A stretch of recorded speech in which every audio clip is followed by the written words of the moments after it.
મુંબઈની અંબિકા 14 વર્ષની અને તેના લગ્ન થયા 15 વર્ષના છોકરા સાથે. આ વાત સત્ય ઘટના છે. આ એક છોકરી છે જે પ્રેમ લગ્ન કરે 14 વર્ષ તેના હોય છે અને એ છોકરો 15 વર્ષનો હોય છે. તેના સાથે પ્રેમ લગ્ન કરે છે અને આ લગ્ન કરીને ભાગી જાય છે, પરંતુ આગળ પાછળનો કોઈ આશરો હોતો નથી. આ પતિ મુંબઈમાં હેડ કોન્સ્ટેબલ તરીકે નોકરી બજાવે છે અને આ અંબિકા ઘરના કામ કરે છે. આ અંબિકા 4 છોકરાઓની મા થાય છે અને એક દિવસ જે એનો પતિ, જે એનું નામ સુરેશ હોય છે, એ સુરેશને એક દિવસ પોલીસ સ્ટેશનમાં ફંક્શન હોય છે. ત્યારે આ એની પત્ની અંબિકાને સુરેશ સાથે લઈ જાય છે. આ અંબિકાને સાથે લઈ જાય છે અને અંબિકા જોવે છે તો આઈપીએસ અધિકારી એ ફંક્શનમાં પેડ લેવા આવે છે. ત્યારે અંબિકા જોવે છે કે આ જે સાહેબ હતા એમના પાછળ પાછળ આટલા લોકો ચાલતા હતા, એ કોણ હતા સાહેબ?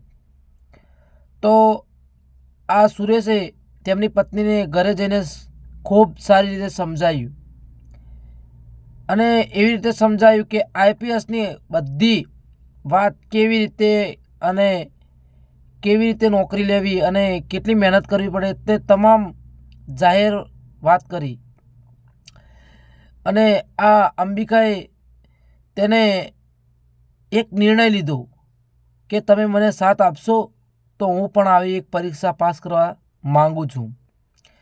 તો તેના પતિ આમતા જો બીજા કોઈ પતિ હોય તો એ પરવાનગી આપે નહીં, પરંતુ આ સુરેશે તેને પરવાનગી આપી દીધી અને કહી દીધું કે કરો તમે તમાર અને તું આગળ વધે અને તારી ઈચ્છા હોય તો તું પૂરી કર. પરંતુ આ અંબિકા 10 પાસ નહોતી ત્યારે તેને એક્સ તરીકે 10માની પરીક્ષા આપી, 2 વાર કાઢીને એક્સ તરીકે 12માની પરીક્ષા આપી. પછી તેને કોલેજ કરી.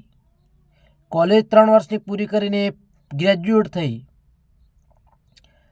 આ અંબિકાને આખરે યુપીએસસીની પરીક્ષા પાસ કરી અને તેને આઈપીએસ અધિકારી બનવું હતું. તેને નિર્ણય લઈ લીધો હતો. દોસ્તો, નિર્ણય લે અને એના જોડે સખત મહેનત હોય તો એ માણસ ચોક્કસ આગળ નીકળે. પછી આ અંબિકાએ નિર્ણય એવો લીધો કે મારે નોકરી લેવી જ છે.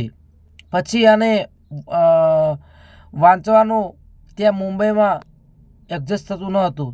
ત્યારે આ અંબિકા વાંચવા માટે ચેન્નઈ ગઈ કોચિંગ ક્લાસ કરવા માટે. ત્યારે આ અંબિકાએ પરીક્ષા આવી અને આ અંબિકાએ એક નહીં પણ 3 પરીક્ષાઓ આપી, જેમાં તે નિષ્ફળ ગઈ. પરંતુ તેને હાર માની નહીં.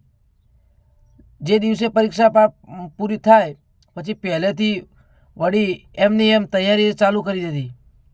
છેવટે આ અંબિકા એક દિવસ આ યુપીએસસીની પરીક્ષા પાસ કરે છે અને તે સાબિત કરી બતાવે છે કે જો કોઈ વ્યક્તિને જો નિર્ણય લે અને પાક્કો લઈને ના પાછળ જો લાગી જાય તો 1000% આઈપીએસ તો નહીં પણ એના ઉપલી અધિકારી અથવા નેતાઓ પણ બની શકે છે.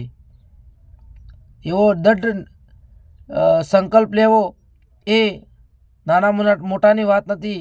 એ સંકલ્પ ટકાવી રાખવો કાયમ માટે અને એટલું ઉપરવટ જવું એ ખૂબ કઠિન પરિસ્થિતિ હોય છે. એમાં પાસ કરીને અંબિકા એટલા મોટા મુંબઈના રાજ્યમાં જે ડીસીપી પોલીસ કમિશનર ઝોન 2માં તે ફરજ બજાવી રહ્યા છે. દોસ્તો, વિડીયો વધારેમાં વધારે શેર કરજો, લાઈક કરજો, સબસ્ક્રાઈબ કરજો, કમેન્ટ કરજો.